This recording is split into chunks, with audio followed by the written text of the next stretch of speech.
PT na reta final do segundo turno da eleição 2018 é o tema da entrevista do dia com Maria Lídia Flandoli. Entrevista o jornalista José Américo, deputado estadual reeleito pelo PT de São Paulo, com 78.326 votos.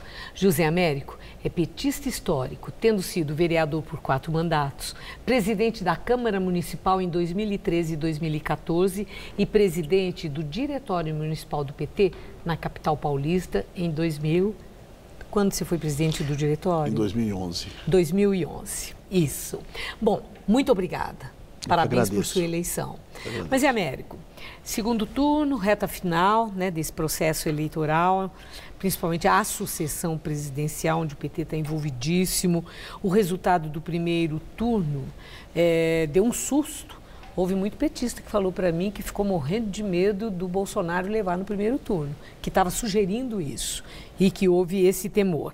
Agora faltam 11 dias para a decisão final.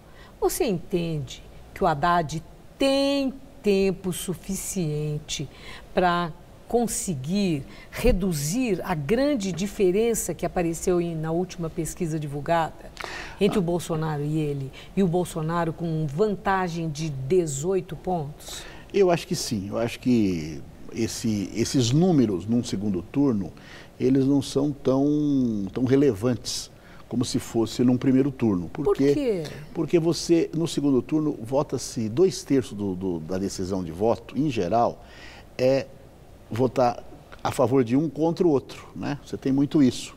Então, as quedas de rejeição também são muito rápidas, né? Você pode ver que o Bolsonaro teve uma queda de rejeição muito grande recentemente. Sim, mas em contrapartida o Haddad teve uma ascensão muito grande. Pode ter o contrário também, né?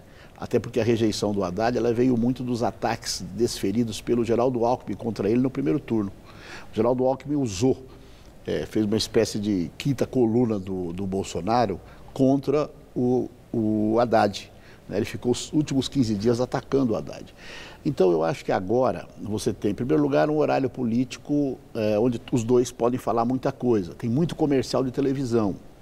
E você tem aí uns 30% dos eleitores que são voláteis, assim, que eles podem mudar a qualquer momento, e muitos mudam, né? Se você pegar... Mas o número de indecisos caiu muito então, também, dos indecisos, né? sim. Dos indecisos, sim. Mas você tem, além dos indecisos, que está em torno de 8% a 10%, você tem 20% a 25% dos eleitores do Bolsonaro que diz que pode mudar. Assim como você tem do Fernando Haddad, que diz que pode mudar de voto. Se o eleitor diz que pode mudar de voto, né?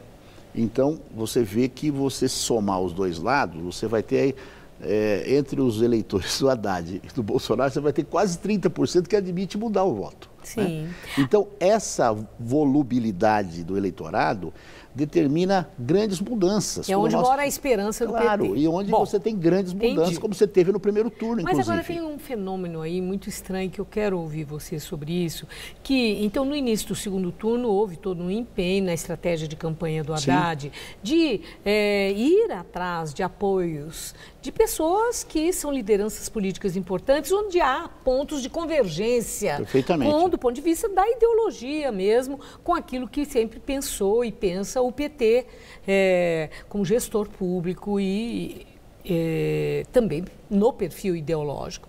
E nesses exemplos nós temos o Ciro Gomes, que de repente falou que faz um apoio crítico, faz as malas e vai embora para a Europa. O Fernando Henrique, com aquela conversa que entre ele e o Haddad, diz que elogiou, como o Ciro elogiou também, elogia o Haddad, porém não apoia explicitamente. E o Fernando Henrique dizendo que entre ele e Fernando Haddad há uma porta. Hoje ainda falou que a porta está enferrujada, fechadura. Uma conversa sem pé nem cabeça que não resulta apoio. E a Marina Silva também, que seria de se supor, pela convergência de ideias, que é óbvio, você olha para uma Marina Silva, para o Fernando Henrique, para o Ciro Gomes, você não enxerga uma simpatia ou nenhuma identificação com o perfil político de Bolsonaro.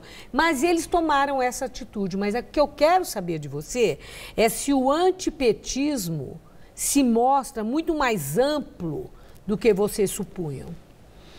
Não, eu acho que sim, né? O antipetismo aumentou muito, né? Em função de uma campanha que foi feita no primeiro turno por vários candidatos, em particular pelo Alckmin, que era quem tinha mais tempo de TV, e pelo Bolsonaro também, pelas redes sociais, etc, etc. Eu acho que também esses números são mutáveis, são alteráveis. Nós podemos até o dia da eleição, até o dia da eleição pode mudar. Com relação aos apoios, Maria Lídia, falando assim em nome bem pessoal, acho que o nosso candidato a presidente, Fernando Haddad, fez um trabalho excepcional de buscar as lideranças para formar uma grande frente. Acho que é importante ele fazer isso do ponto de vista simbólico. Porém, numa eleição como essa, eu acho que a relevância eleitoral dessas adesões não é tão grande. Não é tão grande. Essa eleição é uma eleição muito diferente, né? Onde a questão dos apoios externos não são determinantes, porque os eleitores se posicionaram e se posicionam independentemente do que os seus, as suas referências dizem, né? Agora, você diz, o Fernando Henrique não é um homem de voto, diferente. não é um homem que puxa voto. De transferência de voto. De transferência de voto, né? Não tem esse Ele não é, inclusive, você pode ver que o próprio Alckmin não usou ele na campanha. Bom, eu estou entendendo, você está dizendo que Fernando Henrique não faz falta, mas vamos aqui prosseguir. É que a relevância nesse momento não é, acho que até, por exemplo, o Ciro teve muito voto, mas eu digo, o eleitor do Ciro meio que veio para nós por gravidade. Quer dizer, não é uma coisa tão determinante os apoios, estão vindo por gravidade. Isso ficou claro, viu, Isabel? Você já falou e está reiterando. Agora, uma outra coisa, você disse que é uma eleição muito diferente. De fato, tem aí uma coisa muito diferente na estratégia de campanha do Haddad, que é aquela história de fazer o vermelho sumir. A estrela do PT sumir. O número 13 não está aparecendo. Ele próprio, todo de azulzinho, etc. e tal. Não, a estrela continua vermelha. Mas, olha, sumiu. A figura do Lula, no primeiro turno, ele é Lula, Lula é ele, sabe essa coisa? Mas sumiu assim, foi proscrito da campanha. Isso pode ser contraproducente, deixando o candidato Fernando Haddad despersonalizado, ao invés de fortalecer o perfil dele na sua história de vida, na sua história política, e ele tem lastro nesse sentido, porque agora ele ficar sem esse suporte do PT tão explícito e claro? Que estratégia é essa? Eu acho que houve uma escolha de que o PT ia assumir as cores da bandeira brasileira também, quer dizer, o verde e amarelo.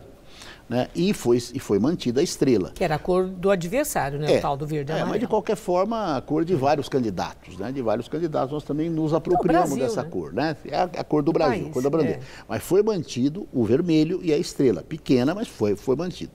Em segundo lugar, o Haddad, no primeiro turno, usou muito a figura do Lula. No segundo turno, ele precisava mostrar quem era ele. As pesquisas mostravam que as pessoas queriam saber quem era o Haddad. Ele não está perdendo voto por isso, porque as pessoas vinculam ele ao Lula. Não está perdendo voto por isso. Está indo bem, né, nesse sentido. A questão de estar nessa posição ou noutra, isso eu acho que vem por outros motivos. Em segundo lugar, Maria Lídia, é o seguinte: o Haddad, ele está na campanha, ele está mostrando as propostas, está mostrando a sua biografia, está mostrando essas qualidades, né? Eu acho que as pessoas estão escolhendo talvez por esse motivo, e nós esperamos que até o dia da eleição, esses motivos em favor do Haddad prevaleçam. Ok. Eu agradeço muito a sua presença, desejo a você boa sorte na sua nova empreitada na Assembleia Legislativa. Muito obrigado. Muito obrigado. Uma boa noite. Boa noite. Eu que agradeço. E o Jornal da Gazeta termina aqui.